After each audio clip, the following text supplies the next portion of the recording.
What's going on, ladies and gentlemen? What is going on? I hear some background. I don't know what's. Wait a minute. Hold on. Okay, I thought I heard something. I thought I heard something. I thought I heard an echo. All right, come in, smash that one if you can hear me. Hit that one if you can hear me, ladies and gentlemen. We got a very special show, and we got a very special. I won't say special guest because she's a co-host that's been on vacation. But let me first, before we even bring anyone up, let me see what the let me see. Okay, we got the ones. How's my sound? How's my sound? How's my makeup? Well, anyway, forget the makeup. Yeah, pause. Ladies and gentlemen, we got to talk about this. I've been in the courthouses. I've been talking to the lawyers. I'm in these streets. I'm in these streets, in these Atlanta streets. I'm in these Fulton County courthouses. I say houses because they're courts, actually courts, but a lot of courtrooms. And this is latest developments in the Fani Willis case. You thought she was out of here. You thought you're counting her out. You're counting her out. It was looking kind of crazy. It was, ladies and gentlemen, it was looking kind of crazy. It was looking kind of crazy. There was a lot of mudslinging. You know, I'm in the courtroom snapping the pictures. Now, this is important. This is important. For those who are coming in for the first time, I am in the courtroom and I am taking the photos. And those photos have been seen in every national publication in America. When I say national publication, the political publication, the New York Times, the Washington Post, the Times Magazine, listen, it's all over the place. Just Google my name and Fani Willis, it light up like a Christmas tree. With that said, man, I said it ain't open to the fat lady sayings, and right now that fat lady is singing. But before I even go into the particulars and the newest developments in this case, I gotta bring in my co-host, former prosecutor, attorney. She's also a fitness. I want to say a fitness expert because she's always in the gym. Ladies and gentlemen, without further ado, let me bring in the incomparable Thelma Anderson. Thelma Anderson, what's up? I'm here. You there? Listen, I'm here. I'm hyped. And listen, I'm had to apologize to you because you said it. You called it. You called it early on. I was like, this is looking crazy, attorney. This is looking crazy, but you called it. You called it, and we're going to talk about what is the developments today. Your Miss Thelma, right? She's here. She's been doing her own thing. But I said, no, I've been you working. gotta get up in here. I've been You're about to get up in here. You can't be away from us a whole month and not think we're gonna be calling you out. But you're here. But I'm glad you're here. Let's get into this. First and foremost, did you see the Georgia Senate hearing yesterday? Did you see that? We're gonna play some of the footage, but did you see it? It was pointless. It was a lot going on. Ashley was going in heavy. Because she was talking about everything. The Republican senator was asking all kind of questions. Did you wait a minute? It was almost like he was leading the witness. It appeared that he was leading the witness. But I tell you something, it wasn't the end. And I'm gonna have to listen. We don't see Ashley argue a case in the courtroom. I stood right in that courtroom when Terrence Bradley got in the witness stand. I saw when he popped his head in the courtroom, he looked around, see wasn't anyone in there. It was a packed courtroom. He was leaning on the wall, ready to start. I don't know if he's telling lies, but we're going to analyze Terrence Bradley's testimony and his motivation. His motivation, because we now learned that Terrence has been talking to everybody. He's the Tekashi 6ix9ine of the legal community now. He's snitching all over the place. But is he lying? You see names like Cindy Yeager. For those who don't know, Cindy Yeager is a chief prosecutor in the neighboring county, Cobb County. He done told her, he's calling people up and he's telling everybody. But the question is why? This was your former business partner. You got a motivation, sir. And it's quite apparent based on, you didn't just tell Ashley Merchant this incredible story. You told everybody would listen to you. Now, why? Why did you tell everybody when you could have just had a conversation with your friend? You according to Ashley Merchant, who said this in a Senate hearing, that you felt the reason why you was telling because you felt bad for his wife. Man, what's up? What's up with those settlements that you did with those chicks? Those chicks they talking about. What's up with that? Come on. It's something deeper than you just wanted to do a good deed. You telling everybody. But He didn't feel bad for. You got separated from your partnership with your law partner, Mr. Nathan Wade. And I started wondering, why in the heck is Terrence Bradley singing like a canary?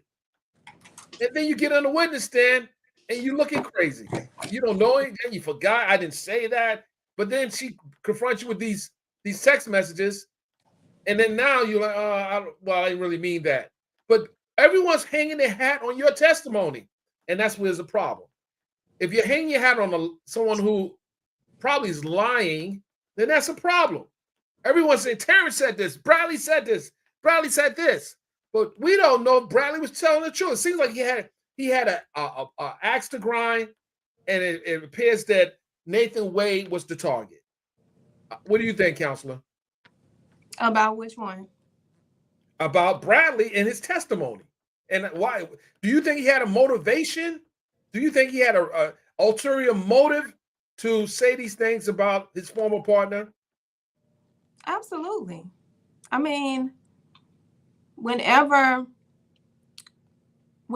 you are taken out of a lucrative business opportunity or business deal with your partners, and you have to walk away in the level of shame that he did, of course, because now they're going on and continuing to grow, elevate. He's prosecuting the president of the United States, and you have former president of the United States, and you have no hands in the pot. Nothing. He didn't get none of that tank money. You know, the tank contract he had. He didn't get none of the tank contract he had. He didn't get none of the lucrative relationship deals. Well, that's what I'm saying. He didn't get to rub elbows with individuals that, you know, are in position to elevate you even more, especially in this position. So therefore, also, he could have taken on all of the cases that Wade had to give up because he now has to focus on this prosecution. So it is definitely highly motivated. And the way that he had to leave was very shameful. To be accused and pay a settlement to a client that alleged that you sexually assaulted them. Well, he had to pay that former employee. Yeah. He had to do a settlement with the former employee. And he had the former client waiting in the hallway to come and testify and say, he did this. They had him waiting. So I'm like, oh, wow. And I was wondering, why did they throw him under the bus when he was, quote unquote, helping? He wasn't really helping them. He was saving his behind. Mm-hmm. He knew that the first shot was fired over the bow. The second one was fired over the bow. And guess what? The real one was fired over the bow when they had presented the receipts. Now, why is this significant? And why do I believe that Fani Willis will not be disqualified based on some new information that just broke in the news today? And that is the county commissioner, the ethics, who decides whether or not there was an ethics violation, said today they got no jurisdiction over Fani Willis. She's a state elected official, and the most that they could even adjudged her if they did have the jurisdiction would be $1,000, and nothing would have. She would just got a fine and got publicly reprimanded. But they don't have the jurisdiction over her, and these lawyers have been hanging their hat on the fact that she circumvented the system, and by hiring him, when it comes out today that no, they didn't have any jurisdiction over. She didn't have to go to them in the first place. So that's big. That's the money. You're talking about the money? Well, she she could do it. She could pretty much spend the money the way she wants for her office. What do you think about that? Well, rarely does the district attorney have to seek commissioner's approval to hire anyone, whether it's an employee within the office or special prosecutors. They do not have to go through the commissioners. Now they do have to go through the commissioners if they are asking for budget increases or more money to allocate it to the district attorney's office. But they do not have to go through the commissioners to hire anyone. So they don't have to go. They don't have to. And this is what people say, wow, she didn't get permission. Oh my goodness, what is Fani doing? Well, Fani doing what Fani do. She knew where her position was. That's why she was very confident that she didn't have to go and get approval. And she was right. They said we don't have no jurisdiction over this lady. Y'all keep throwing us up in here.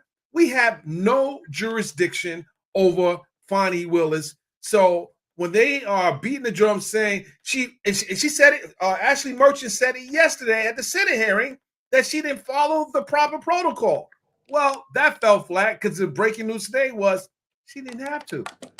So now you're sitting in front of this Senate panel saying certain things. And I want to play with the smartest senator on that panel, who's obviously he's a Democrat, but he's also someone that asks the right questions. I want to play the clip right now, and I cued it to where he starts taking over the line of questioning. So, ladies and gentlemen, we're going to run this clip right now. Jones an opportunity to ask a few questions on our rules. Shout out to Earl Jones, Senator Earl Jones. At least one member of the minority party to participate. And Senator Jones, you're not time limited. If when the buzzer hits and you've got to go to court, you tell us, but I feel like we got at least 15, 20 minutes. Oh, you definitely do, and I'm happy to answer any questions you have. My court's at 115 in Fulton County, so, if I get in trouble, if you can call the judge, then I'm fine. Number 9. You got it. I just wanted to go back to the issue about the conflict, because I think that's kind of what brought us all here to some extent. On one issue, in your brief, the most recent one that you filed. The second one? Right. Okay. On page 21 of that, you went ahead and acknowledged that the aspect about him not signing, I believe, or being duly authorized to be a prosecutor, that's already been handled in one court, but you're still bringing that issue back up. But it has been decided in the negative. In one court, of course, you are still bringing that issue back up. Yeah, so you're talking about the oath, right? The oath issue. Yeah, so Manny Aurora was working on this issue early on, and he filed a motion about the oath. At the time, it hadn't been filed, and in and of itself, that's not, that's not filing an oath. That's not going to get rid of a case. That's not going to disqualify in and of itself. Clearly, the judge told us that in the order, but I was trying to paint the entire picture and how I felt that it was relevant, and it definitely is not a ground that I was arguing for disqualification, but I felt that it was relevant because it shows that they were hiding this relationship, and all the evidence indicates that. Right, now I was just kind of showing why I'm moving on to this next particular point here, which goes to page 24 of your brief, which deals with, I think, the thing that's really out there in the media, which deals with the relationship and aspects of that in some kind of way this creates a conflict of interest. And, of course, the judge is going to rule on that, but I still think it's important to kind of go through it. And you cite the case of Whitworth versus State. What in that case actually applies to this particular case? I don't know if I'm looking. You said it was the last one that I filed? Yeah. So February 9th. Yes, page 24. Page 24. You said Woodward? Whitworth. I don't see Whitworth. At the bottom, Georgia courts have developed their own standard for disqualification of prosecutors. That's not my page 24. You must be looking at a different, the one that was filed February 9th at 3:47? Not you arguing We with can't hear you. I'm so sorry. Just I'm so pull sorry. the microphone Yeah, just of pull course. it closer to you. Yes, I want to make sure I'm following the same one. You're talking about the defendant supplemental reply that was filed on February 9th at 3:47? Let's go back. Okay. Let's use your first one. Okay. Okay. Okay. Yeah. Take One on just a the little bit journey, more. Pastor. Okay. So that one there on the Whitworth case. Tell me how that actually impacts this Say particular again? case. Which page are you referring to? Page Said, 24. take her to Page church, 24. Pastor. Let's go. Let's do it.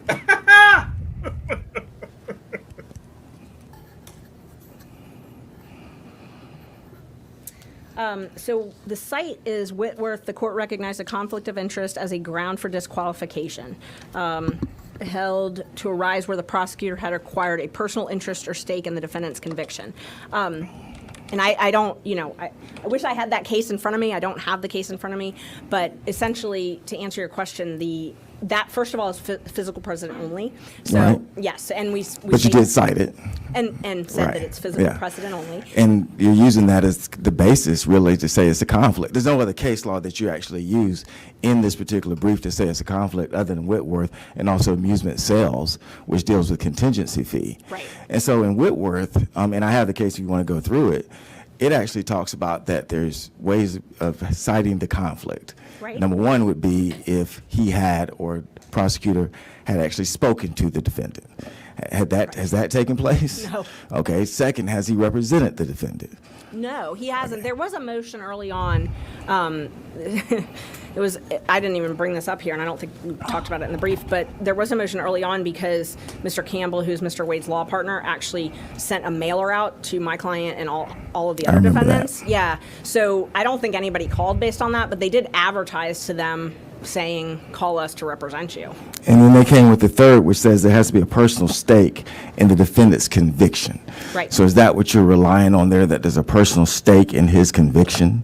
No, in the prosecution also. So, and in that case, that's physical precedent only, and I don't remember the specific facts of that case, but it's not just a conviction. And obviously, I understand. the state wants it to be just a conviction, and we argued this extensively over 3 hours, I think, in front of the court, but it's also a personal stake in the prosecution, and that was an amusement, prosecution. In that case, that was a contingency fee case. So That's that was correct. completely different. Yeah. And so in amusement, it was a contingency fee case. So they had a personal stake actually really in the conviction because they only received the contingency fee when the conviction happened. Right. So what you're really saying is that they had a personal stake and just bringing the case because he can't have there's no personal stake in the conviction similar to amusement, correct? Well, so amusement's a little bit different because there is no conviction in a forfeiture act. Correct, but they're going to get money if they win. Right, but there's no conviction. But they're going to get money if they win. That's the key. They get money if they keep the forfeiture.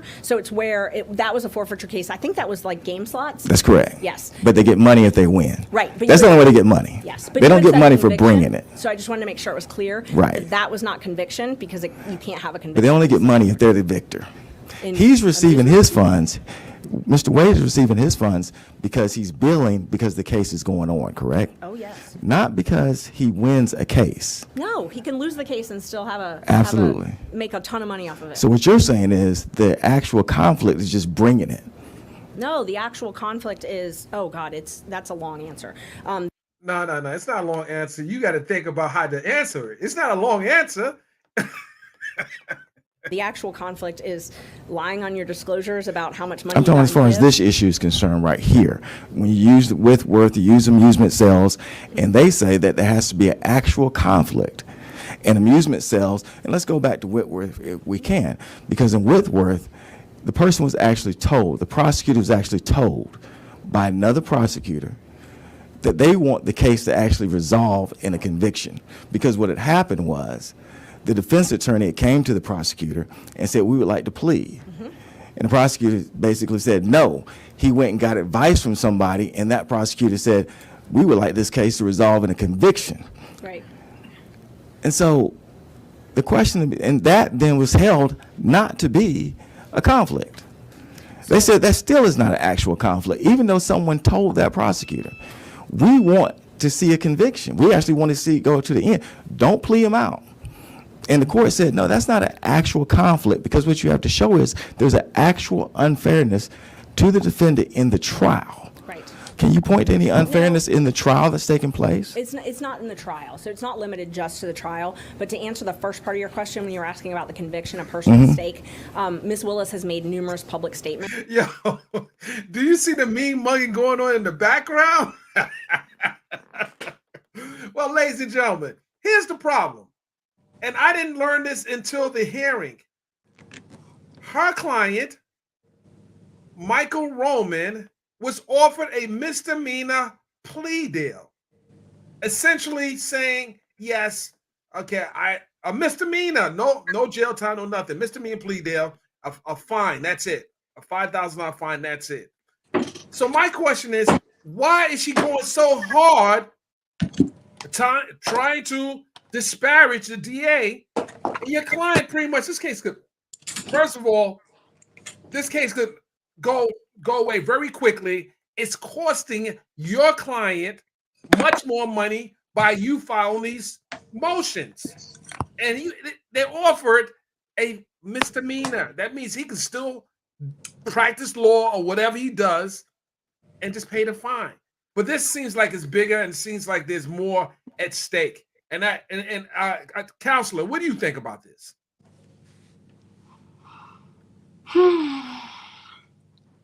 First of all, the way she doesn't even know the case law that she's presenting in order to make their frivolous claim says a lot about her capabilities of handling such a high profile case. So what typically happens with defense attorneys, especially defense attorneys that don't have a leg to stand on, they're going to throw everything out of the kitchen sink and hope something actually sticks. They were not prepared for the fight that they set themselves up to have on such a immature and petty position.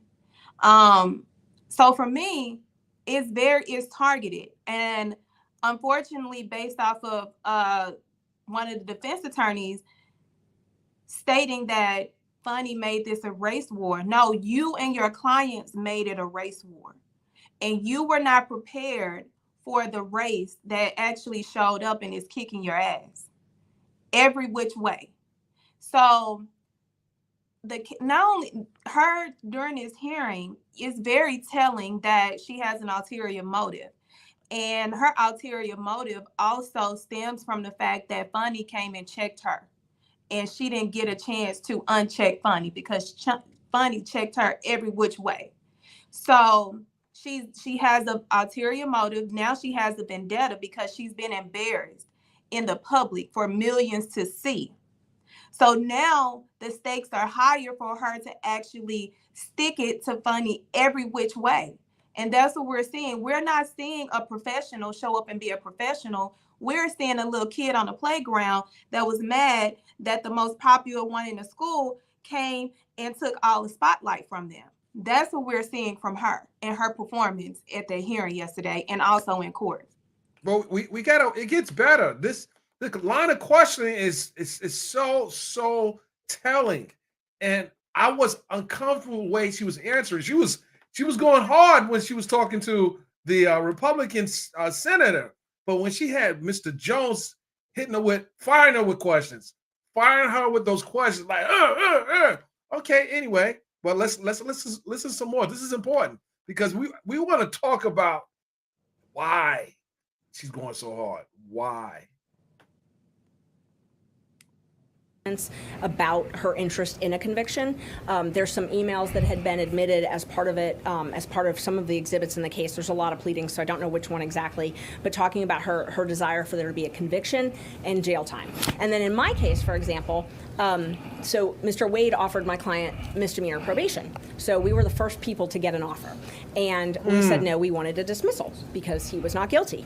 And that did not happen. So obviously there's an interest in him being convicted of something because when the plea offer was for him to pay a $5,000 fine and have a misdemeanor. So in reality, because you said that he wanted to extend the case out, right, he was actually trying to end your client's case. Hey, with a $5,000. But it was going to end. It would be no more billing on that case because earlier you said that you believe, which was total speculation, that they created this case against your client to do more billing. And what you're just telling me now is that he was willing to stop his billing because he offered your client a misdemeanor and you rejected it. You're the one who's continuing the billing. Oh, I don't bill by the hour. No, you're the one that's continuing to make him bill. He was willing to cut that off. You said, I believe that they created this case against my client so they can continue to bill. Well, he basically went out and said, I'm tired of billing. I'm going to offer a misdemeanor. Okay, and you said no. Take a couple notes because you had a couple questions there. I want to make sure. No. He got you. He got you. if they were trying to milk this case in your client, because you don't want to file the motion, it's your client. You saw what the probation offer, misdemeanor probation offer was, but you decided to make this a national spectacle because it became a national spectacle when I just learned that it was a misdemeanor offer. I didn't know this. I thought he was facing heavy felony, RICO, things. I mean, you're rolling the dice with your client's life. You're rolling the dice with your client's life. Well, the other attorneys, and this is why she threw some shade on the other attorneys who took the plea, and it's so telling because you just devalued those other two attorneys who took the plea by saying, well, they were at the end of their career. What are you talking about? They didn't say they were retiring.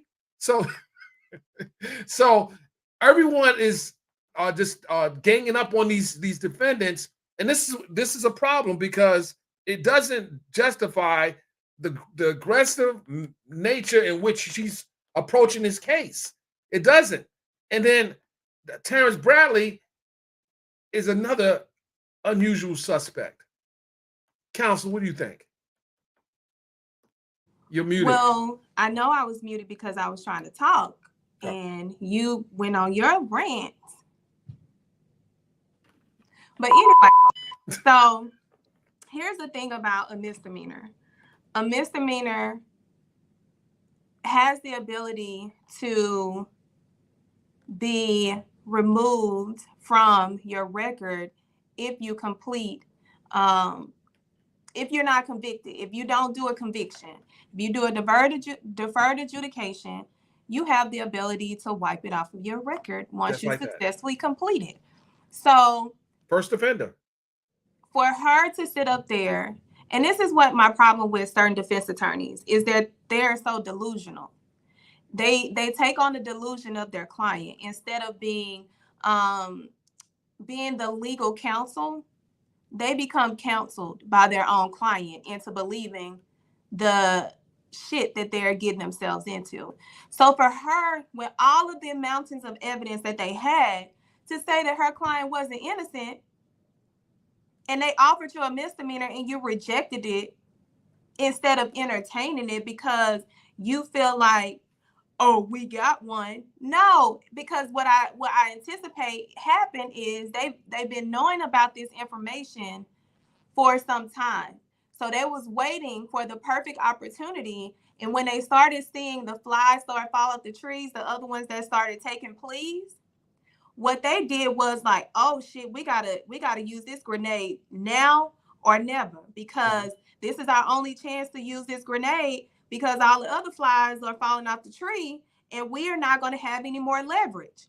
So they're taking us on this witch hunt, and when they have to come and be presented as the witch that they are, then the sun starts opening up and starts shining. They start getting burnt and afraid, because this is exactly what she's doing. She is deflecting because she doesn't have the truth on her side. When you have the truth, you can stand in the truth. Just like the senator that is sitting on that panel is standing in his truth, because he's reading the lies and is forcing her to remember the lies she told. And now when you see an attorney that is that can't really grasp a response, it's because they've been lying the whole time. And this is just an example of her lies coming up to catch her, when all she had to do was be truthful and take the doggone misdemeanor plea. And she could have been wiped out of this, because now she's getting wiped up and down the streets of Atlanta, Georgia, Fulton County. So now someone had made the comment, I seen it. I heard Ashley say something to that effect, that he would have to testify. What do we have to testify to? If he's what's he gonna say? I did this. Like, what is he testifying to? What is he really testifying to? Because take the misdemeanor. I don't think that would have been a deal breaker if he didn't testify. Do you think that would have been a deal breaker? If who didn't testify? Michael Roman, her client. If he took the misdemeanor plea, the probation. I mean, everything is on the table when you have defendants that committed the same offense taking pleas. So everything would have been able to be talked about, or they could have been, of course he could have been subpoenaed, but Wade didn't need that. He had everything that he needed. If he needed her client, there would have never been talks for a misdemeanor if they needed him. Right. They, So, didn't, they really didn't need him. They didn't need any of them because these idiots left a paper trail. Mm-hmm. They left a serious paper trail. And I'm like, for y'all to be so intelligent on paper, y'all are dumb behind closed doors. Well, let me say this. Michael Roman, he wasn't indicted by a special grand jury. He was indicted by the grand jury. Unlike the former President Trump and Giuliani, Mr. Meadows, they were indicted by the special grand jury. And what Ashley Merchant said was that they had other defendants like Lindsey Graham that was a recommendation, but they didn't indict him either. But they pulled her client in it. Well, if you look at the indictment, what is alleged in the indictment is that perhaps he might have crossed the line, but not so much. So, again, Special Prosecutor Wade decided, hey, this guy's really small fish. Let's get just get him out of here.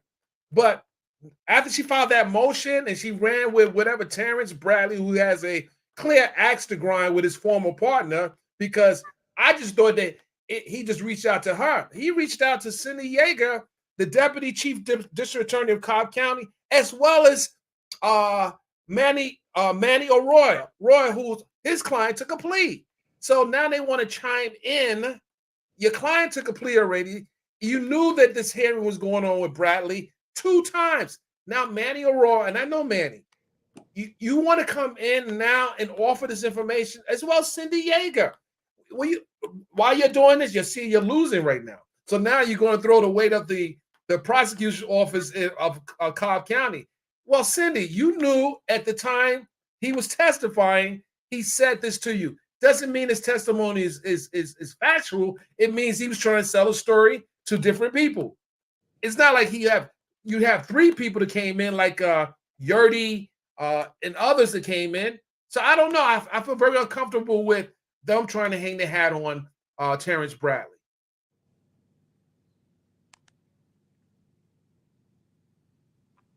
So with that said, we're going to play some more with the Mr. Jones is saying that this line of question with Ashley Merchant. Let's go. Try and answer all of them. So as far as the billing and the offer. So what I was trying to explain, and I'm glad you gave me this opportunity to sort of go into it in a little more detail. I tried to explain that there are really 3 classifications is how I broke the indictment down. There's the folks that are involved at the federal level. You see those people having, they were in D.C. Then you see the electors. Then you see coffee. These cases could have been handled. Ms. Merchant, we can't even hear you. Oh, I'm up so here. sorry. Just pull it I didn't. up right Sorry. to you. Pull it to the edge of the desk if you have to. So Pull everybody. it to the edge of the Sorry. desk. Okay. So how I was trying to explain it is I separate this down into 3 different types of cases. And it could have been handled that way. Coffee County could have been prosecuted in Coffee County if it had been chosen to do that. The stuff with the federal could have been handled in federal court if they had chosen to do that. Then the electors would have been the only remaining case that could have been prosecuted in Fulton County. Instead of choosing to do that, and it's not just my client in particular, but that group in the middle, by putting them all 3 together, it expands the litigation. How it expands it is a couple different ways. How is she trying to tell the special prosecutor and district attorney their strategy, how they want to proceed with the case? That's what really puzzles me. You're not the prosecutor. You don't design the strategy on how you're going to move forward with these defendants. I have a problem with that as well. Because as she presents her argument to these senators, she's acting like this is the normal way that prosecutors move. And I don't know what you're doing back there, but that looks kind of crazy. Very distracting, counselor. Very distracting, but let's go. It expands it because when you charge a RICO case, you can bring in evidence of everything. So essentially, instead of having a case, a quick case, a case where there's evidence against Michael Roman, only Michael Roman, we litigate that. They expanded it to include these 3 different classifications. What does that do? That means the trial is going to be a year.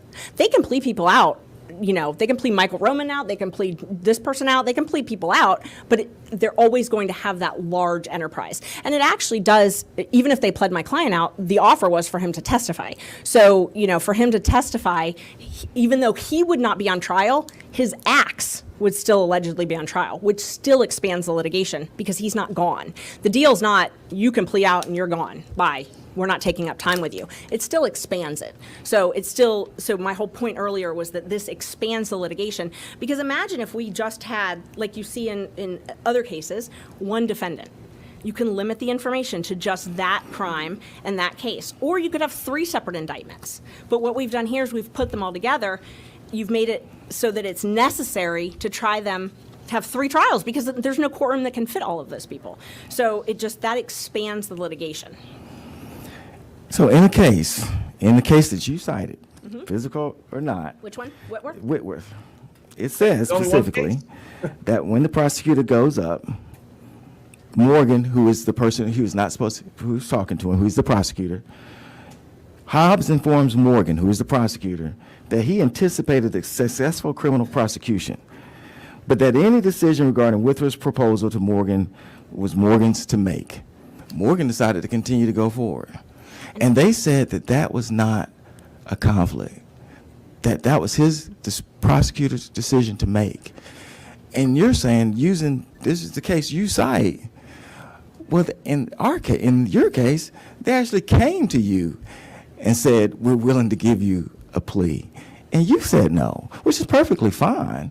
But then you say, well, they want to extend prosecution on my client. They were willing to cut it off. And so therefore, the case that you cite is totally opposite than the situation that you're dealing with. Mm-hmm. How would you say that you have a conflict in this case? Based on this case, just based on this case. That was your first case that you cited in your brief. I don't think it was actually the first case, but the first was actually a federal case, but the first Georgia case you cited was Whitworth on this particular issue. Right, on this particular. He's done his homework, because we always do. We always show up more prepared than any other body of work that was created on this earth. That's what I tell people. Can I get an amen? When you come for us, we're going to send you back to the uterus that you climbed out of. Oh my goodness. Jones was cooking. Can I use the term cooking? Because I hear the young people say cooking. He was cooking. Listen, I know a lot of you don't like that, but he was cooking. He was cooking. He clocked in. He clocked in. He checked her time, and he sent her back on time. He clocked in. And that's why I tell people, even in the legal community, you have to show up and be more prepared than your opposing counsel. And as an African American, regardless of what area or profession that we're in, we have to show up 10 times better. Even though we're already better, we got to show up better.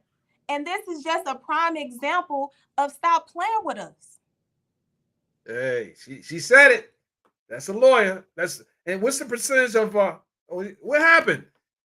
Why you kick her out? What the heck going on? But listen, it gets better, ladies and gentlemen. It gets better. Today, we're going to take that off the screen because I want to share something else with you. Today, this came out today, ladies and gentlemen. This is going to be a shocker now. Okay, she back with her dial-up internet. No, I had got a little too passionate trying to read them comments because I know. Don't read the trolls. The trolls are going to be trolling. You know they're going to troll now. Don't read the trolls. Here's something else. I think I have the. I want to share this with you guys real quickly. Hold on. Yeah, let me share this. This just came out today as well, ladies and gentlemen. And I didn't see this coming, but it happened. It happened. We had to show people this going down. It's going down. Guess what's happening, ladies and gentlemen? Judge Scott McAfee, who is presiding over the case involving former President Donald Trump and all others, has a opponent.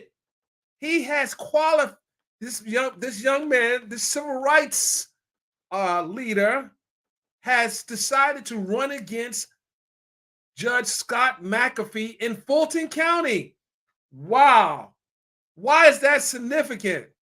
It's significant because, ladies and gentlemen, the judge has competition now. He has competition. And whatever he decides in this case involving Fani Willis, the voters are going to be able to make a decision as well. The voters are going to be able to make a decision as well. So, Judge Scott McAfee will now have to fight for his seat. He was appointed by Governor Kemp, but now his opponent, Robert Patillo, plans to run against the judge. And his background as a civil rights attorney is deep. He's also a former executive director of the Rainbow Push Coalition, headed by the founder, the Reverend Jesse Jackson. So, you know, once Jesse Jackson comes in, well, That has a new leader, by the way. A new leader.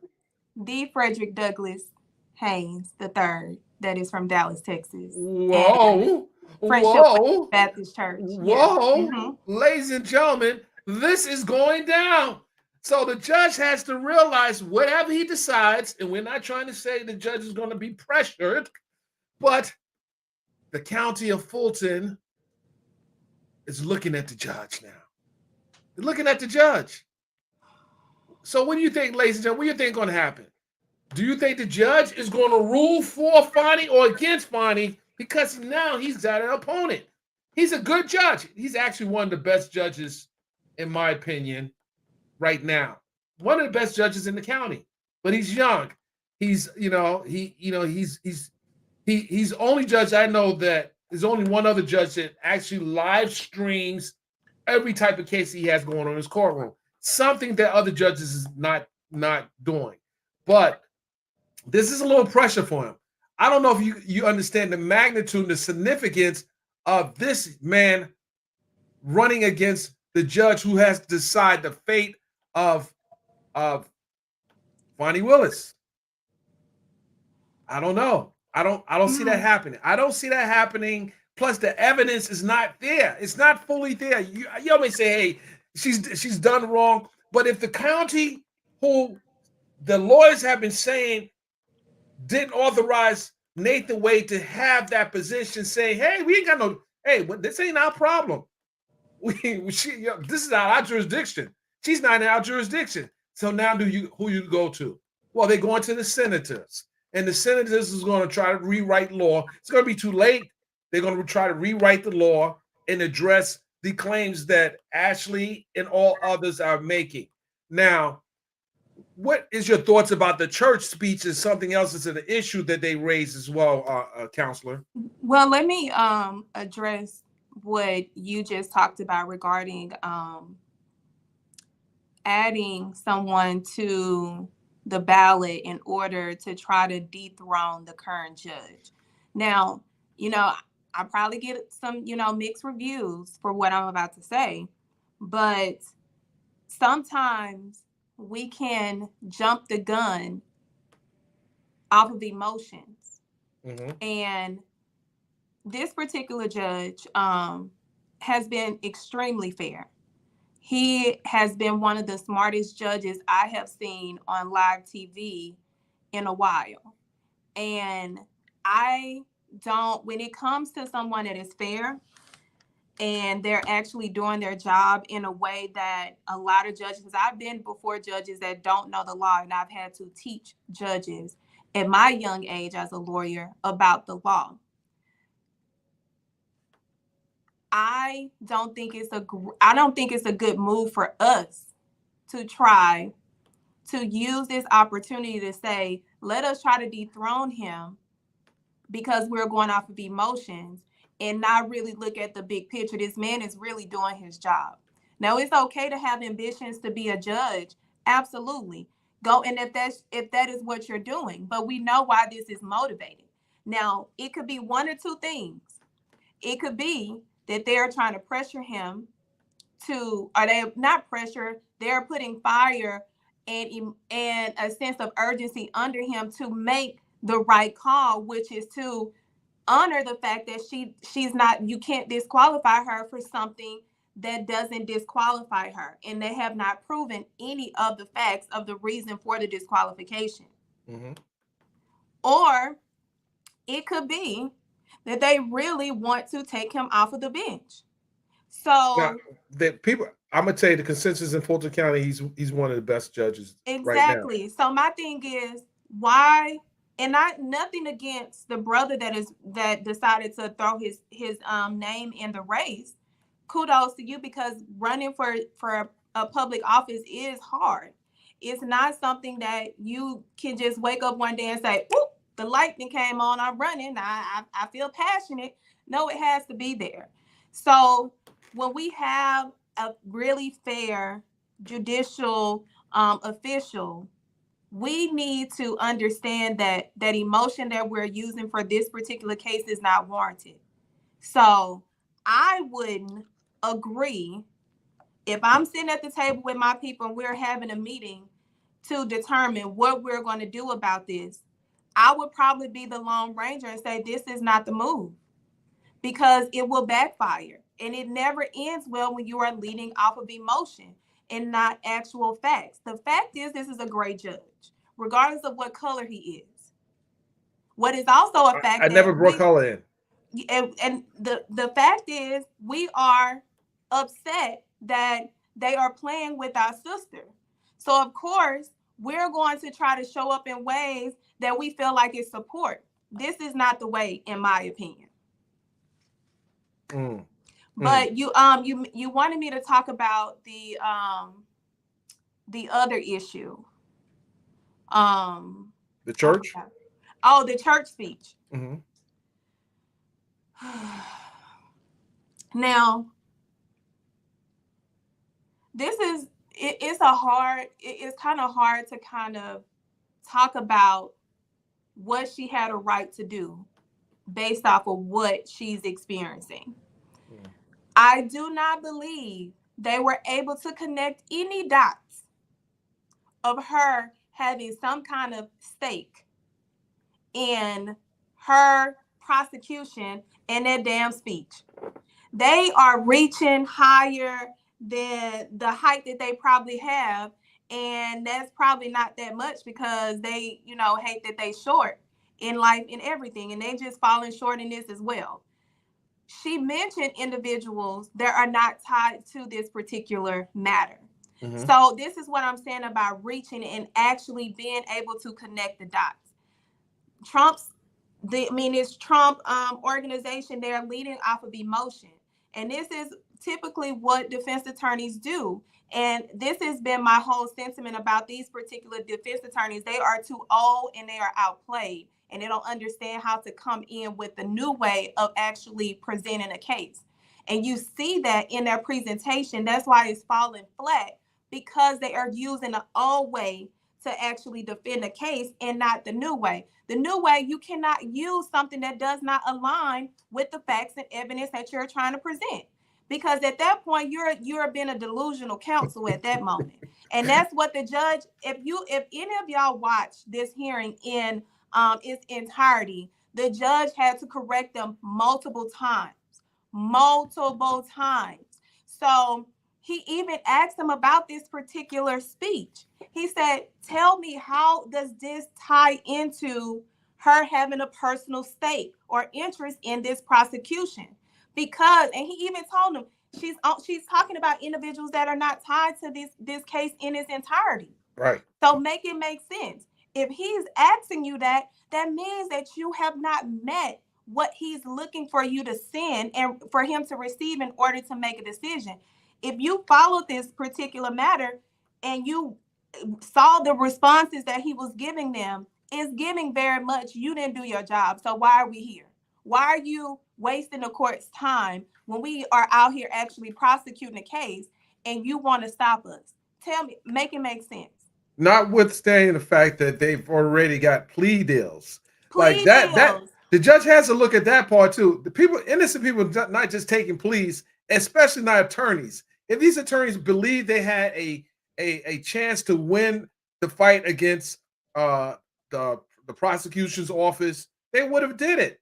No one's running to take a plea right now because they're resting their hats on Terrence Bradley.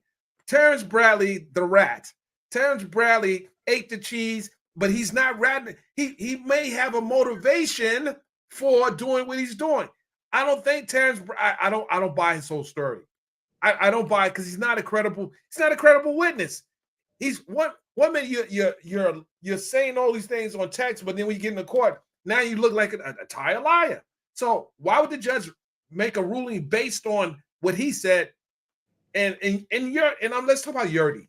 Let's talk about the friend who got terminated, who decided to leave, who wasn't going along with the program, who maybe Mr. DeSantis, who is the person that worked with the media and so on, say, hey, we gotta get rid of her. She's making bad moves. Maybe if there is some truth to what the district attorney's office said, that maybe she's a disgruntled employee. We don't know that, but there's no proof. There's no lease. There's no lease. There's no pictures. It's like, don't you have video cameras outside your condo? It's in Hayville. It's a rough neighborhood. Well, it's not too rough, but it's by the airport. I don't know. I need to see some proof. I'm not buying this. Her dad even came in and kind of tore down the disgruntled employee's timeline because he said that his daughter was dating someone else during that time that he saw come over and was around his daughter. So if I'm looking at who's the most truthful out of the two of them, I'm going with the daddy. Oh, the daddy was cooking too. The daddy was cooking. The daddy was the star. The daddy said, let me tell you something. Let me tell you why my daughter carries cash. There was a moment when I took my family out to dinner, and the businessman that I am, our dinner was $10 or no, $9-some. And he said he tried to use his Amex, and Amex is for Black people back in that time was not unheard of. So you had to be really cooking back in them streets at that time in order to have an Amex as a Black person. And then he was like, I had an Amex in those times. Well, no, I'm just saying because a lot of us didn't understand the value of credit back then. So then he pulls out another one. He said, oh, okay, I'm high rolling. I got two. What you want? Which one you want? They both got money on it. Then when they denied him that, he was like, when I only had $10 on me, what would have happened to me if I did not have that $10? And he said from that day forward, that changed how he carried cash because of the color of his skin. But he made another good point. I used to have to get traveler's checks when I traveled, because I didn't want to take cash. I kept traveler's checks. And it was one time I went to a hotel and I said, listen, this is years ago. So those who don't understand the traveler's checks, you could use them at hotels back then. It was like cash. Mm-hmm. So they wanted me, to get the traveler's check, you had to put the money up to get the traveler's check. Why do you want extra? Here's my driver's license. You wanted my great-great-grandparents' birth certificate with my traveler's check. It was bad back then, ladies and gentlemen. You may not understand. You had to have the protection for the complexion, the protection for the complexion for the protection. It was bad back then. So I get the father. The father made good points. I don't think that what's being said by most of the attorneys are valid enough to have her removed. Is there anything that you are attorney? Do you see any bar issues with what Fani has handled, the way she handled the case? No, because one, he's still considered an independent contractor. There is nothing in the rules that says that you cannot have sexual intercourse with a colleague, someone that is in a legal profession, an independent contractor, or even somebody that is similarly situated in your office. There is nothing that says that. Now, what it does say is if it's inappropriate, like if anything inappropriate happens, like Terrence Bradley, yeah, allegedly. Like Terrence Bradley. So what I do see, I do see that because of this decision, they're going to go and do what they have been doing, which is wasting people's time, and they may file a grievance. And what the State Bar of Georgia is going to do is investigate it. And if they don't, they have the ability to make a determination to not proceed just based off of the filing. They don't have to even go into an investigation because I don't believe it will get any farther than actually filing a grievance against her, because of they got to continue the witch hunt.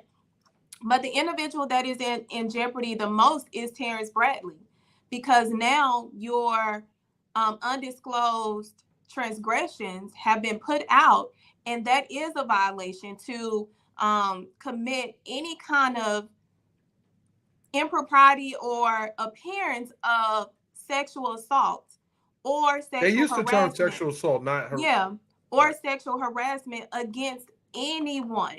That is investigatable, and it's going to be investigated. It's going to be vetted, and this individual, he's going to have more issues with the bar than anyone, on top of attorney-client privilege, because now Way has more than enough to file a grievance against him for gossiping about his case. It gets better. Let me. So those who don't know, in Fulton County, there's a 7-year statute of limitation for a criminal prosecution against Bradley.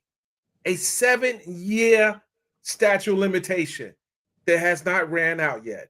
And when the prosecutors brought in the witness, the former client, and said he did this to her too, it may not have it in Fulton County, but that statute of limitation is in the state of Georgia, not just Fulton County, state of Georgia. So is he looking down the possibility of, well, I don't know, because he's cool with Cindy Yeager and she's a deputy prosecutor. I don't know. It's a lot at stake here for Bradley. And him just, I guess, I don't know what he was trying to do, because this is his former partner. Most people can conclude that there's some bad blood there. There's some bad blood there. It's some bad blood, and that's why I said that he has more issues coming up with the bar than Fani or Wade could ever be subjected to, because now, I mean, the sexual assault allegation is also, the bar has a 7-year statute of limitation to report a grievance against an attorney. But in Texas, no, it's pretty much universal. It's pretty much universal. So, and this is only because I've had to go down that rabbit hole of filing a grievance against my accuser, and I was right at the cuffs of the 7-year statute of limitations in order to do so. So that issue is going to, and that's probably the reason why he was so wishy-washy, because he knew at the end of the day, he's going to be screwed if he says the wrong thing, and he started saying the wrong shit by sending out freaking, if you want to protect yourself, and you know that they got dirt on you, why are you gossiping in a freaking text message that can be discoverable? This woman, actually, what she did, she played him. She played him for information, and then she played him in court by, oh, you remember this text messages that I sent you? This one? Baby, I'm like, you thought that you were really playing them, and you were playing checkers, and she chessed your ass, and then she got the hand of the checkers, and they chessing her. It's like a lot of chess going on here today, ladies and gentlemen. There's a lot going on. The chess pieces are being moved on the board, and I would just say that Bradley might have to brace for impact. I think that he has shown that he can't be trusted with anybody. Would you bring him as your partner? Hell no. I wouldn't even bring him to my family as a family member. He out of the family. He get kicked out. If you are out the family, sir, you have no level of lowness that you would go to. One, because anytime you prey on someone, I have a problem with men and women that commit sexual assault or make anyone feel uncomfortable in the workplace, in a social setting. So no, you can't be trusted around me because you don't know how to control yourself. Mm. And you thought that your title as a lawyer was so powerful that you could do anything that you wanted to do to somebody that didn't have that title. Mm. Mm. So his career is I mean, is his career over or what? What do you think? So, His name is all over the place. Like, I mean, you Google the guy. Oh my goodness, it's just bad. I mean, he can go and he can go. He got two things that he can do. I mean, three. He can stay where he at. He can go and get a name change, or he can get adopted by somebody's family and do it that way. In other words, he has no options. He has none. He got to get out of Georgia. No. Hold on. First of all, you're in Texas. You know about him. People in New York know about him. He can When go you to get out of Georgia. It's New York don't states want that him. he can Texas go. don't want him. He can go to Arkansas. They don't be checking stuff in Arkansas. He can most definitely go to Wyoming. He can go to Wisconsin. These are the places that people, and let me just be, when people are looking for an attorney, they're not Googling like their transgressions.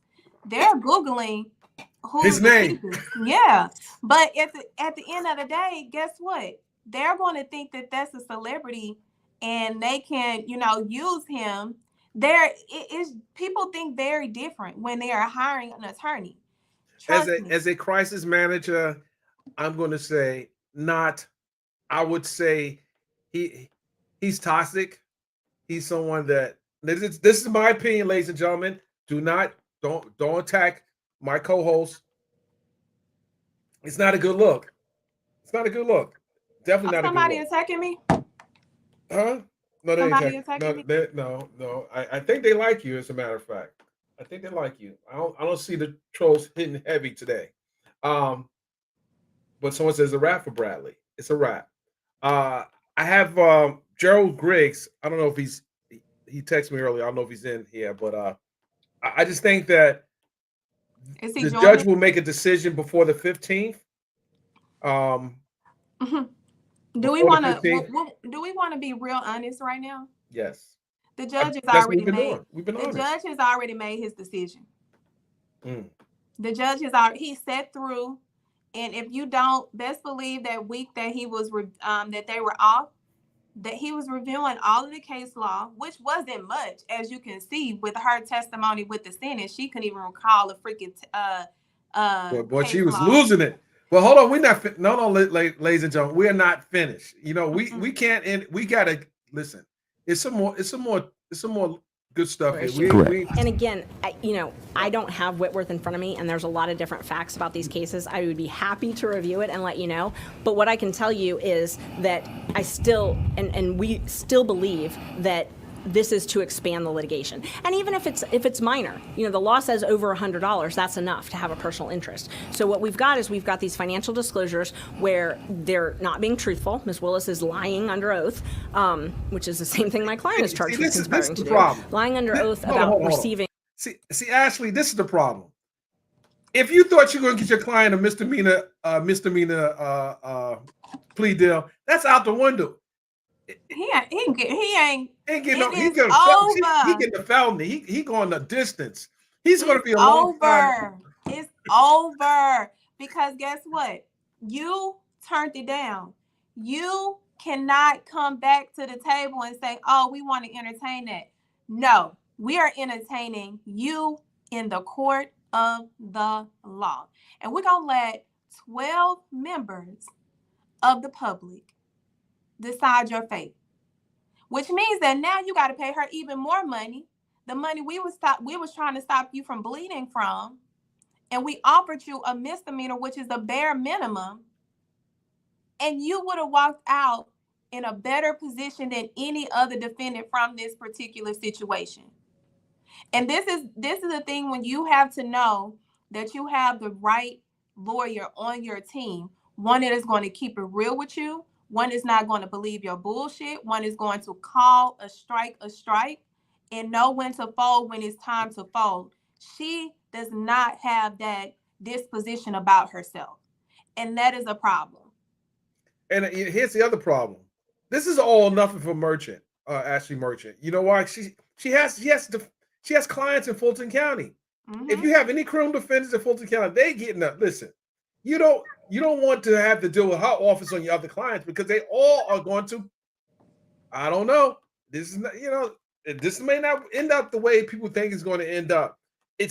Listen, when I saw the January 8th filing by Ashley Merchant, I read it. I said, "Wow, we kept on saying they better have receipts.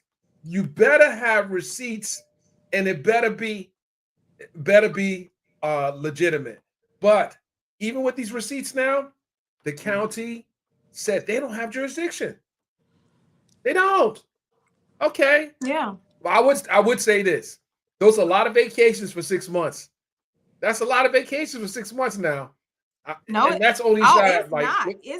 It's not a lot of vacations when you are a lawyer, because one, what people don't understand is that the level of overstimulation that lawyers get, especially criminal lawyers who are both defense and prosecutors, that I've seen so many people turn to alcohol and drugs that are practicing practitioners, because the level of stress within this particular area of the law has taken people have committed suicide.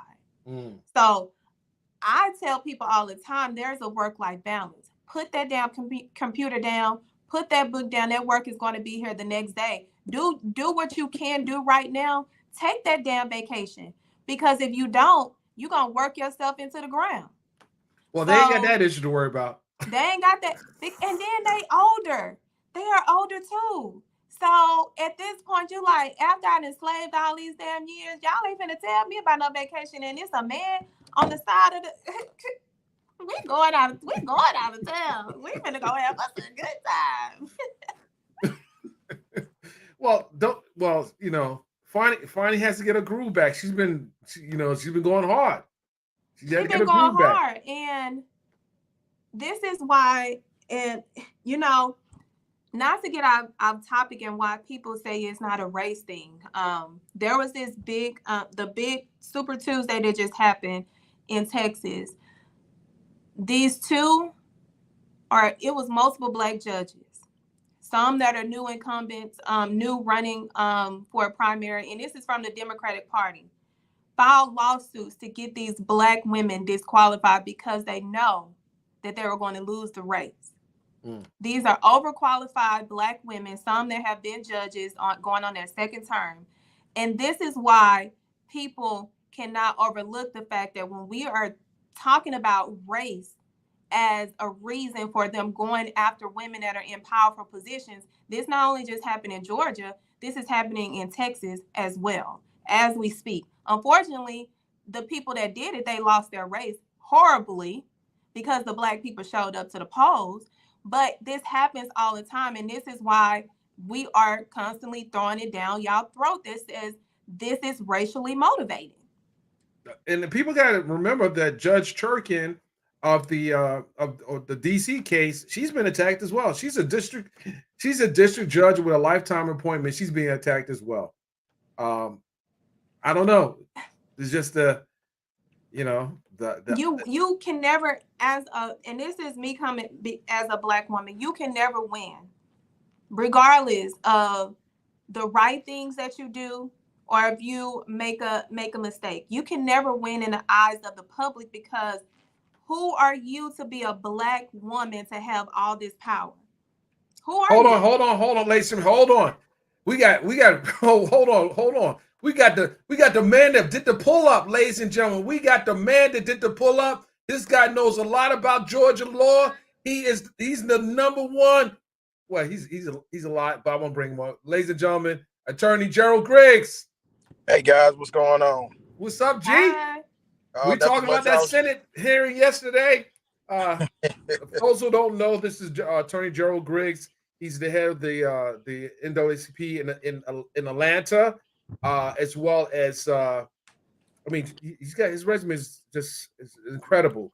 What do you think about what the Fulton County Commissioner said today, sir? I think the Fulton County Commission said what we already knew. There was no jurisdiction for the Fulton County Board of Ethics to hear any complaints against the current sitting district attorney. And so I think that, again, as I've said many times, this motion hearing and these attempts to disqualify her are much to do about nothing. If anything, it's possibly a bar issue. And again, the bar takes those issues very seriously and will have an in-panel, in-camera inspection of the complaint. And if the complaint is founded, then they will have a hearing with the bar. But other than that, I don't think it's going anywhere else. I was watching Ms. Merchant's testimony before the Georgia Senate. And here's the thing, unless the Senate is going to convene impeachment inquiry into Ms. Willis, who is a constitutional officer, and what that means is her duties are outlined in the Georgia Constitution. So the only way to remove a constitutional officer would be impeachment. And there is not enough votes in the state Senate nor the state House to impeach her. So this is a political attempt to intervene in a trial. And we should always be concerned about any political intervention into a judicial proceeding. So, do you think Ashley is wasting her time, especially in light of the fact she has a client that was offered a misdemeanor probation deal? I think that's off the table now. Yeah, I would think that would be off the table. And again, as an attorney, your job is to be a zealous advocate within the bounds of the law for your client. If your client is trying to get the best outcome possible when facing RICO charges, you should consider any offer in a misdemeanor. That's common sense there. So I don't know what the end goal here is, except for to anger the district attorney. And anytime you're in a criminal proceeding, you don't want to anger the district attorney. You want to work out the best resolution for your client. They stepping on the gas now. Which she had the best outcome for her client. And that's what I just spoke on. I was like, as the attorney, you got to take the emotion out of it and do what's best for your client. And it's like what she's saying that Fani is doing is having a personal stake. She is actually presenting herself to have a personal stake in this particular matter. This is looking more personal than anything. This is doesn't seem like the attorney that is advocating solely for a client. This seems so personal. Even in watching the Senate hearing, Miss Willis is lying. She's lying. You know why she said that? Because Miss Willis got on that stand and pointed her straight in her face and said, "Because you lied." She did the black woman because you lied. No, she said, and that was cute. Yeah, that was cute. Well, here's the ultimate question in all of this. Where is the conflict that adversely affects the defendants? There's still been no proof of an actual, and that's the legal standard here. Actual conflict that adversely affects the rights of the defendants. So that's why during the course of that Senate hearing, when the senator from Augusta, who's also a prosecutor, asked Ms. Merchant those questions, it was so pointed because Georgia case law is clear on this. There has to be an actual conflict that materially affects the rights of the defendants. So regardless of whether or not Ms. Willis and Mr. Wade had some sort of relationship occurring, the issue is whether or not that relationship between two prosecutors for a financial benefit caused a conflict with the prosecution and the rights of the defendants. And from all of the evidence we've heard, all the evidence that Judge McAfee has heard, they have not proven that conflict. And you know what? Something that I pointed out after Fani testified and after Wade testified, they were not prepared to not have a paper trail. That lack of paper trail hit them like a ton of bricks, and they did not recover at all. At that point, they just started throwing any and everything because they did not properly prepare their own case to understand that you got to cross every T and dot every I. Y'all went in thinking that y'all had the smoking gun, and the gun turned back on you and smoked you. And Gerald, Yes. having Manny come out and Cindy Yeager come out after the both hearings, after the judge has already closed the evidence in the case. The evidence is closed in the case, unless it's something that is extreme. Why couldn't they just became witnesses during the Senate hearing? I mean, not the Senate hearing, but during the hearing, McAfee's hearing. Why couldn't they been called? They could have been subpoenaed, and again, the defendants tried to get that evidence in at the last hearing, and the judge has summarily said the evidence is closed. So all of these motions that keep flying back and forth with affidavits, they're basically trying to impeach their own witness, Attorney Bradley. And again, the case was supposed to turn on his testimony. So now when you're impeaching your own witness, you are basically signaling that you haven't proven your case. Yeah. And again, this is the defendant's motion. And so as I watch all this conversation online and I watch it in the media, I want people to remember the standard here. It's by preponderance of the evidence that the defendants have to show that there was a conflict, an actual conflict, not the appearance of the conflict. That's not Georgia law. Actual conflict that materially affects the rights of the defendant. So if we take what they have proven on face value, meaning that there was a relationship between Fani Willis and Nathan Wade, and even if it began before they say it began, what is her financial benefit for prosecuting this case? She has 2 other RICO conspiracy cases going right now. So what's the benefit, financial benefit of her prosecuting this case? And I know people are going to say, well, you know, the special prosecutors paid $600,000. Well, where's the money that Fani benefited from that $600,000? You can't show that. That's where that paper trail is not there. So it's up to the defendants to prove their case, and they need to prove it in a courtroom. I'm tired of people trying to prove it online.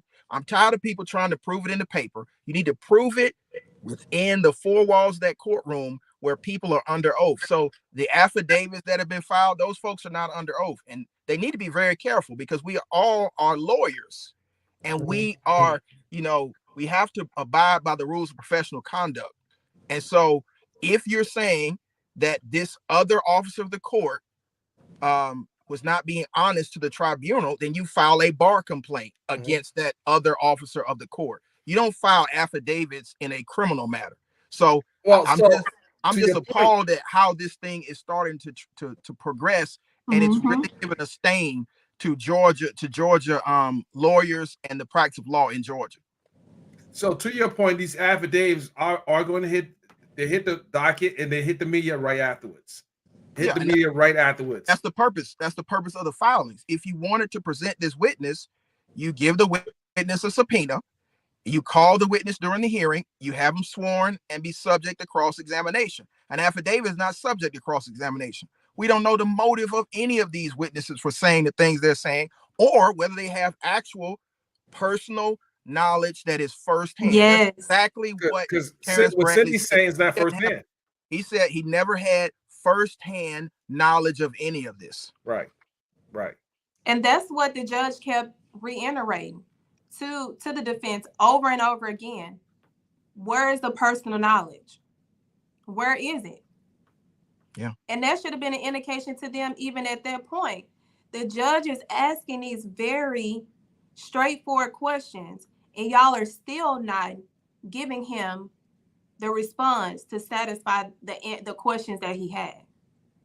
But here's the most pointed thing that the judge said. The judge said, I've received enough evidence to make a decision, and I'll make a decision within 2 weeks. That lets you know where the judge is leaning already.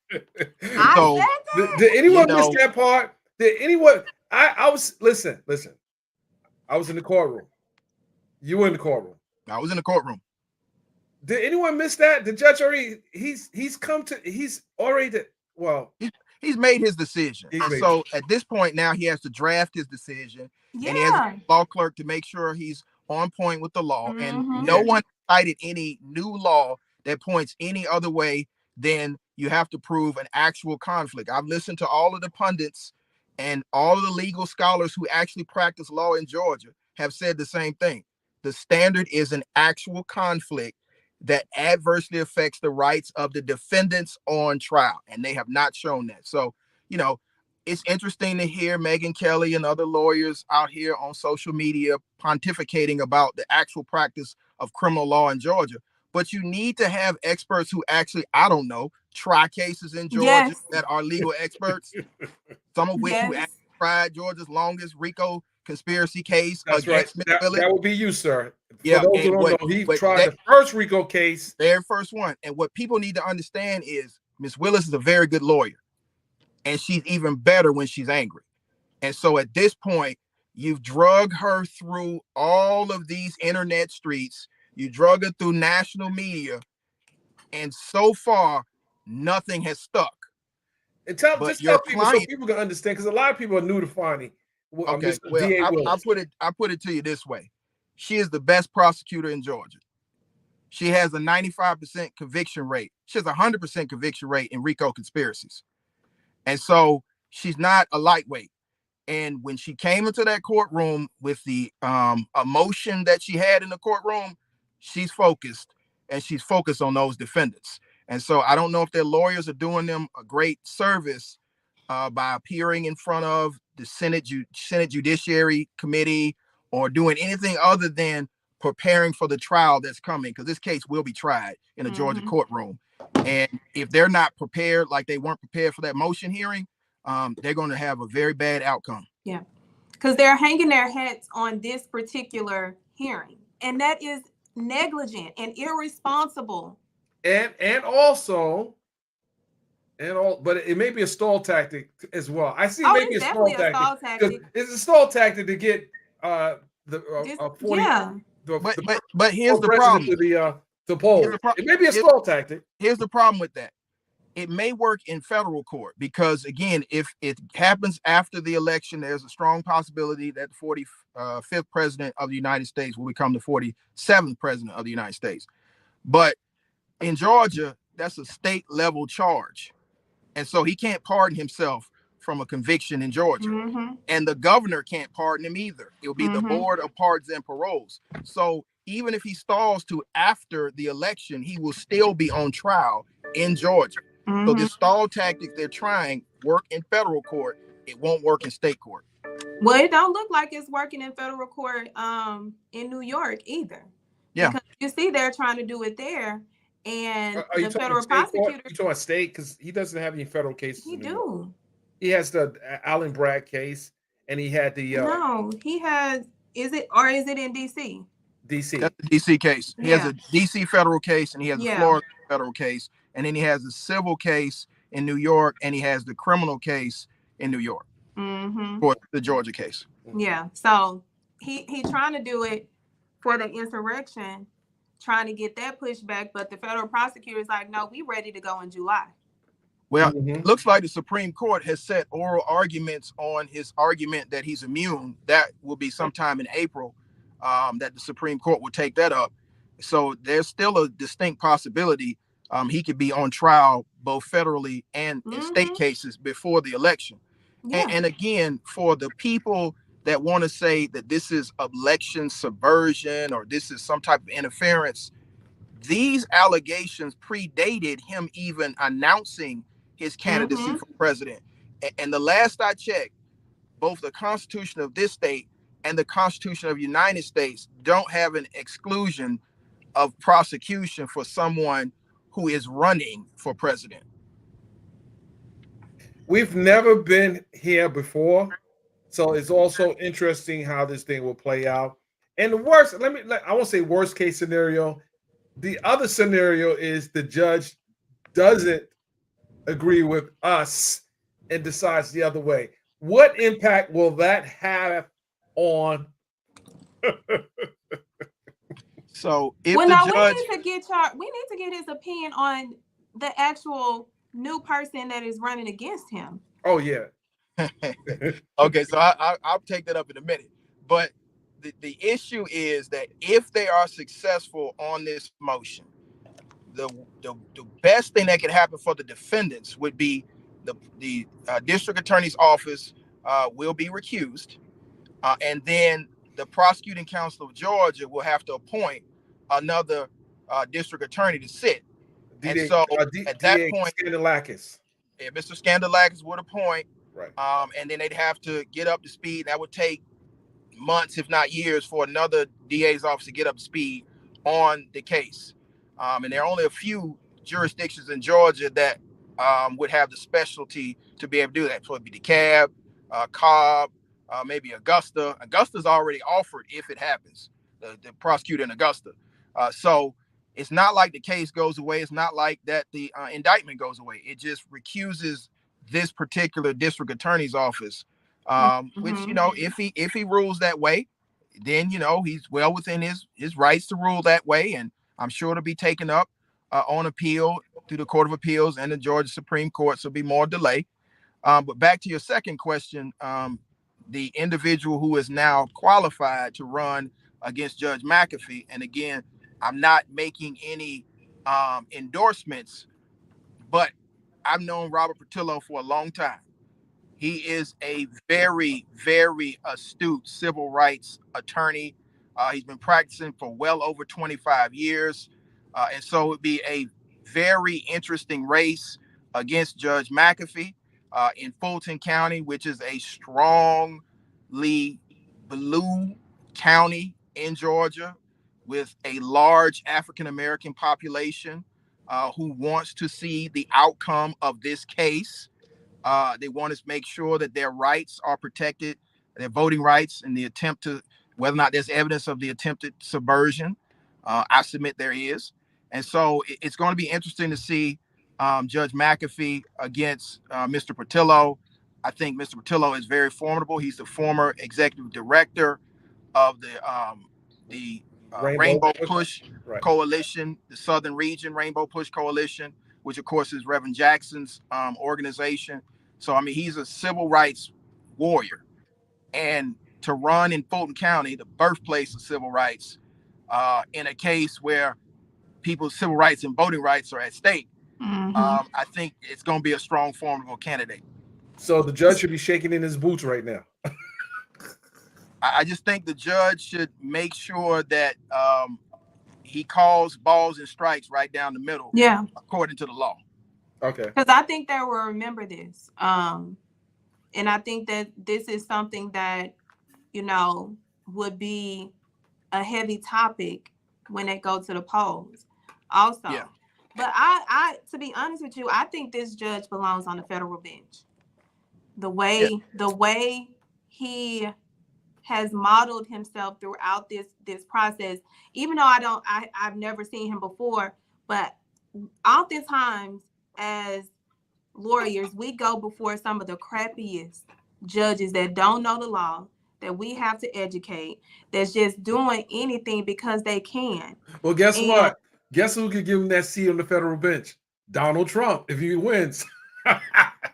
Well, and let me just say that Judge McAfee has so far proved himself a very learned jurist. He was a very good DA under DA Willis when he was in the office. So I think that, you know, he's been measured. I think he's allowed this motion hearing to go a little long in the stuff that's irrelevant. But other than that, he's been calling it right down the middle. And again, I think that this race is going to be interesting. And what people need to understand about this particular race is judicial elections are held in May. So he's going to have to get reelected if this goes any further than June. I'm sorry, if it goes any further than April. You know, qualification starts in March. The primaries is generally when the judicial races are. And so, because they're nonpartisan. And so, you know, May is going to be the determining factor of whether he's still on the bench. So that means that we're going to get the decision that we know. I think we should have a decision sometime in the next few days.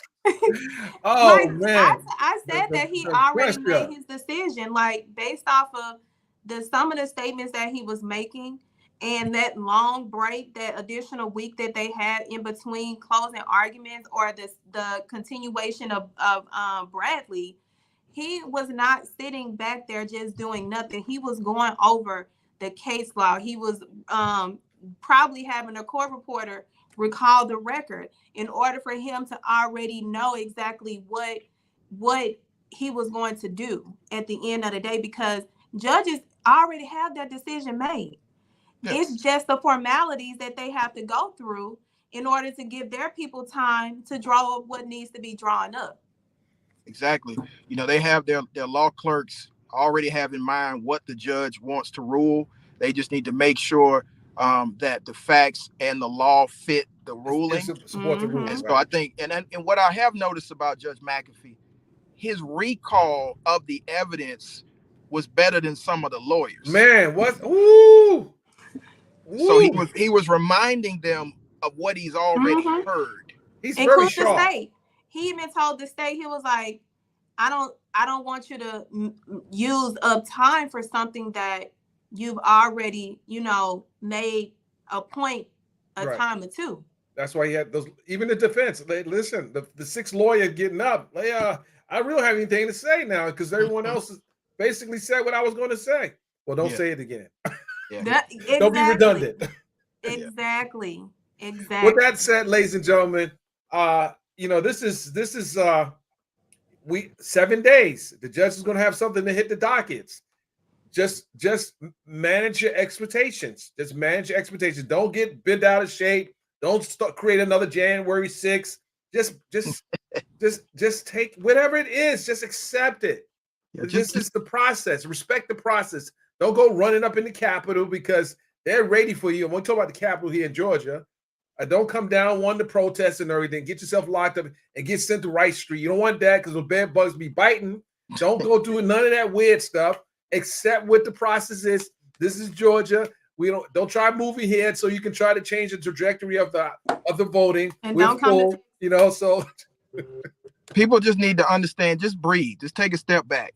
Just breathe. The judicial it's going process. to be okay. Shout out to my man, lead attorney. I see you cooking over there. I see you really cooking over there, lead. I see you. What's going on, my man, lead attorney? I watch you all the time, brother. You do a great job. You just need to do a little bit better analysis of this case. But what I will say is people need to fully understand that Georgia typically is apolitical when it comes to the judiciary branch. So legislative branch, executive branch, it can get interesting in Georgia. But the judiciary typically gets it right down the middle. And I will tell you this, nobody is above the law in Georgia. There is a quick shuttle to Jackson if you don't have a great lawyer who knows the law, who knows the jurors. Jackson has an express lane, and it has a lot of room for a lot of politicians. And they tell them what Jackson. They don't know what Jackson is. You got people from around the world. Oh, my fault. Again, they're not from Georgia. That's the penitentiary.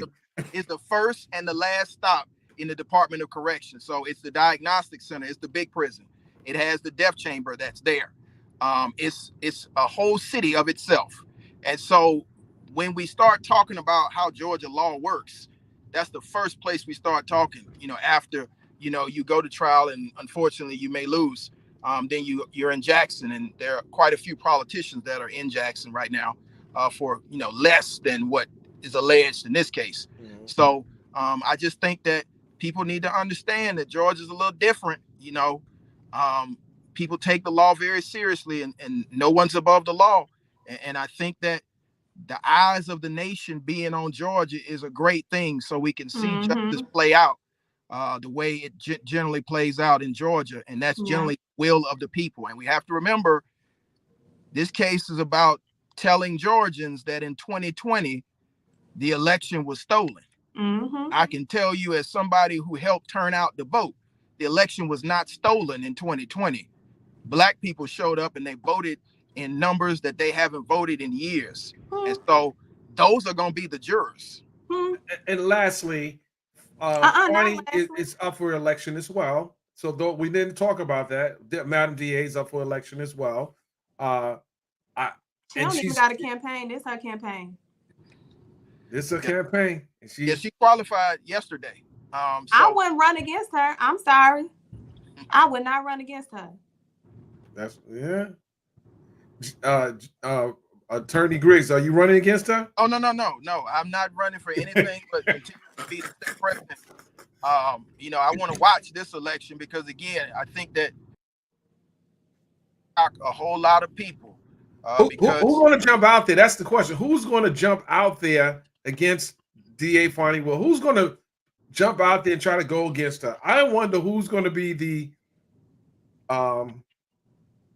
herb that jumps out there and go against her. Well, we'll know sometime by noon tomorrow because, you know, qualifications end tomorrow at noon. So if they can raise the qualifying fee and go down to the Capitol and qualify and take her on, more power to you. Let's But see. I don't know if she's vulnerable right now because, you know, I listen to what's happening in Fulton County, and I don't hear a lot of people upset about what her job performance is. I hear a lot of people upset about the way the internet and certain media outlets are trying to portray her. That's what I hear. And that's gonna drive them to the polls. Oh, yeah, pretty much. Well, with that said, ladies and gentlemen. No, because I want to touch on something really quick. Because, Okay. people have been waiting for us to update them on some parts of the dysfunctional YSL trial, especially what we heard last week and the week before with this 911 call that people don't understand why he split the baby and why this individual from that jail call that is a part of a 2013 crime is on this stand acting like he don't know what's going on. Who are we talking about? I'm on the YSL case. Oh, him? Him. And, I got a lot of people that didn't understand, You talking about Adrian? Mr. Bean. Adrian Bean. Mr. Bean that was singing like a canary on that jail call. Talking about he wearing the mask because he got a cold. Man, you wearing the mask because you hiding your face. You done ate And the cheese, then man. what he said, the Mollies, I don't remember anything from 2013. He don't even remember anything from 2021. Listen, he ain't fooling nobody. He think he fooling somebody. We know what the play is. You done cooperated with Detective Quinn and Detective Vasquez. They got the notes. But hey, listen, I digress. You come on back in here and keep saying I don't remember, I don't know. No, ma'am. Yes, sir. No, sir. I'm like, I don't know who's worse, him or Tick. 3 Tick, days. Tick kind of helped the defense while not trying to help the defense. This witness, I don't know why the district attorney has him on the stand because he's not giving anything. But he's not saying anything. Has he even said a complete sentence? She's not even impeaching him properly. That's my problem. Well, she's not trying to impeach him. She wants to ask the questions and just put it out there. She's not trying to impeach him. Listen, and that's not, to me, that's not I'm not going to get up there and tussle with a witness that did not want to be there. I'm going to get in and get exactly what I'm looking for and move on, because that whole monologue that she did was wasting the court's time, and it's wasting the jurors' time who needs to be laser focused on each and every element that you need to be proven for your case. This person is not somebody that you want to get up there and continue to have a presence in front of the jury. Well, the case will be going on to next year. This time next year, we'll be talking about YSL. They're worried about the Trump case. They didn't worry about YSL. Look at all the money spent in YSL. A lot of money being spent. I mean, too much money. And they've been on break for about a week because I've seen some of the defendants' attorneys in cases that I handle on trial. Like a couple of them are on trial on murder cases in the week off they took. How's that work? I have no idea. I asked that same question. They can work it out. Well, I know. No, that's the problem. What are you going to speed through the case? Not necessarily. These are probably cases that were already ready to go. And what they did was they worked it out with the judge or the court that the case was in and say, hey, these are the administrative days. Can we get the date for this particular case to be handled on this particular day? And customarily or how long it's going to take to actually present, try, and do the case. So that's probably what they've already been doing. And that's what the judge, I think, is being lenient on, and understanding that these attorneys also have other pending cases. So let me offer some administrative days and give them ahead of time. Michael, we know you're a troll, Michael. We see you, Michael. Michael is troll.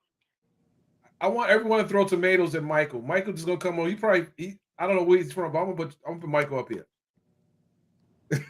What do you say? Throw some tomatoes at Michael. Can I get some tomatoes thrown at Michael real quick? Grab the tomatoes and throw them at Michael. I don't endorse bullying, but Michael, you gonna get some tomatoes.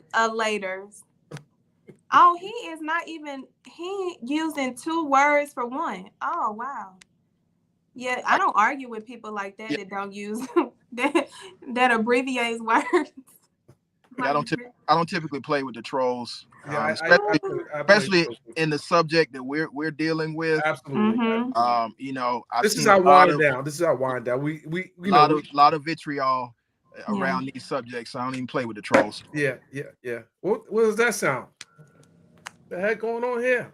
But that's why I told people from the beginning, when this whole debacle happened with Fani, I was like, hey, let the court handle it. Let it play out in the court.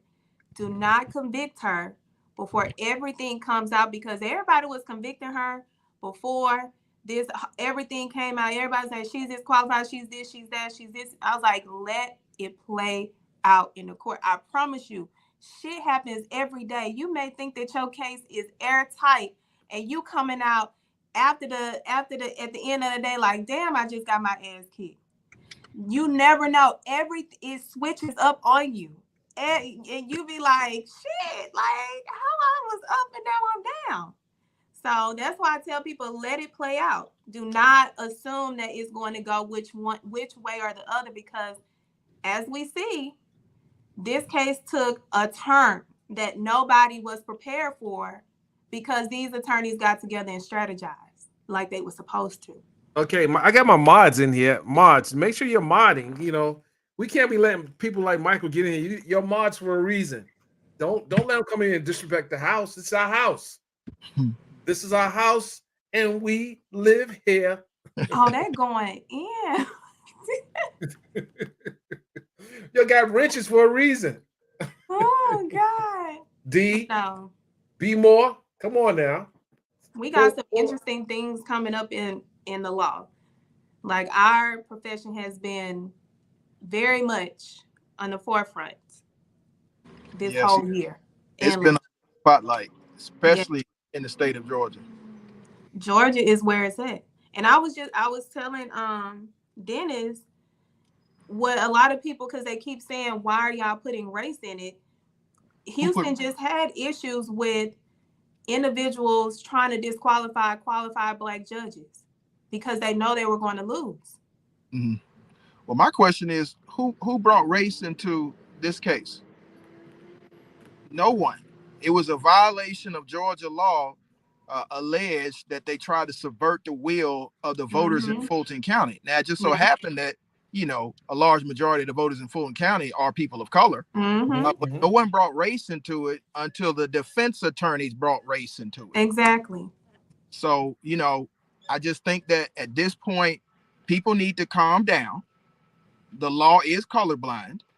If someone violated the law and tried to subvert the will of the voters in Fulton County, the voters in Fulton County will make that determination. Not any politicians, not any political pundits, not anybody, just jurors.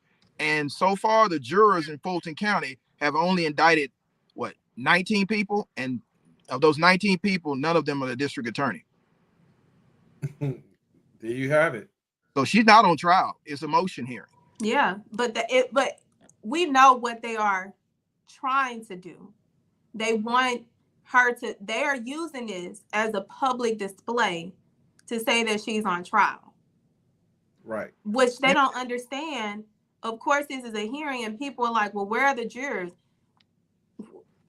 This is when I'm like, sign me out.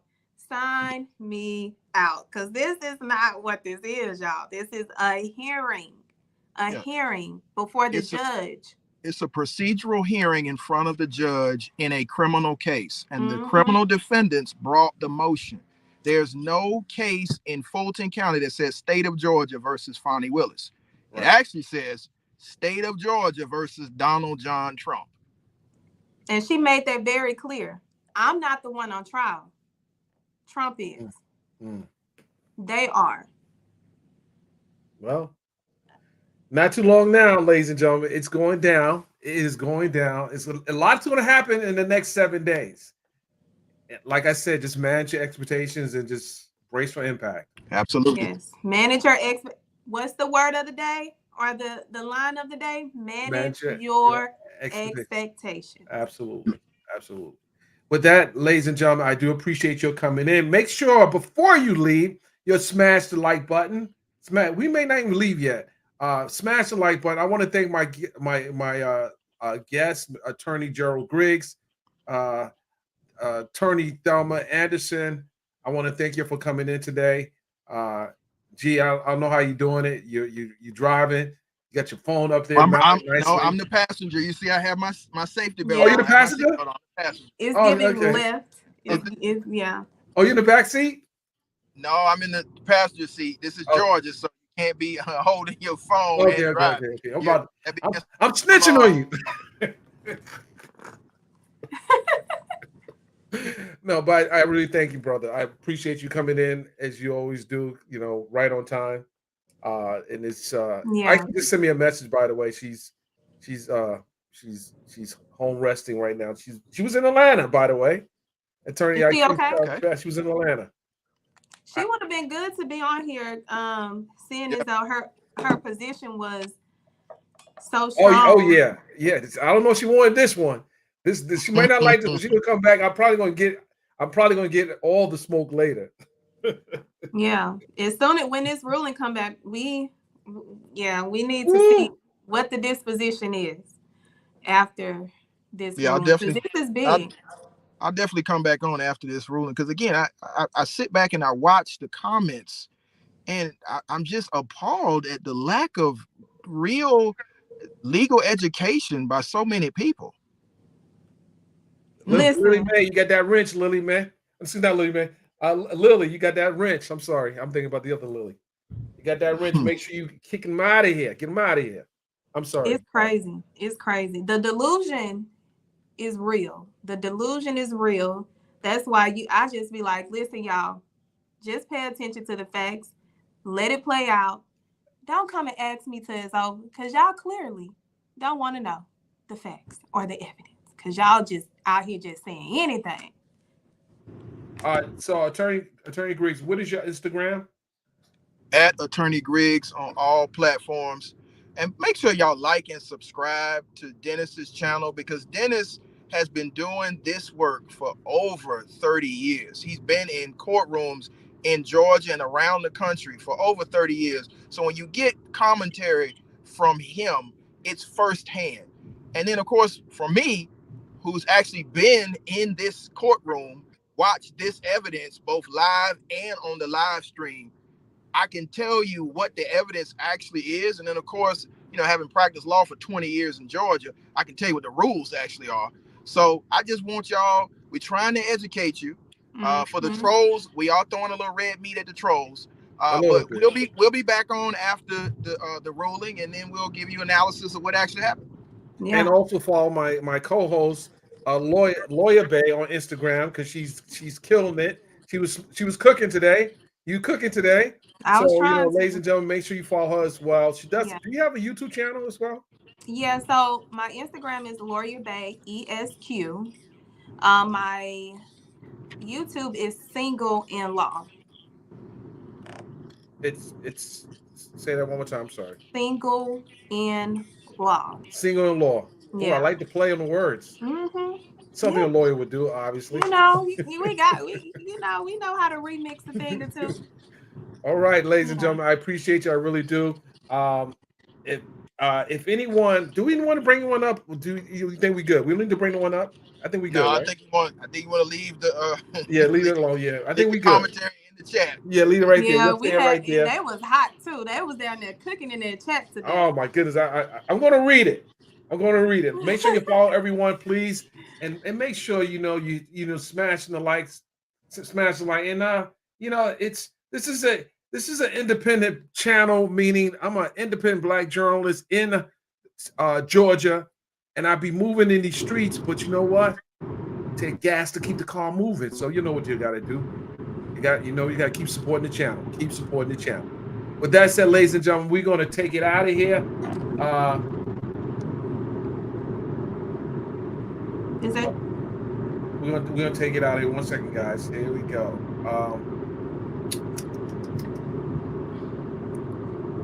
I'm sorry. I thought someone was just sending me a message. With that said, we are out of here.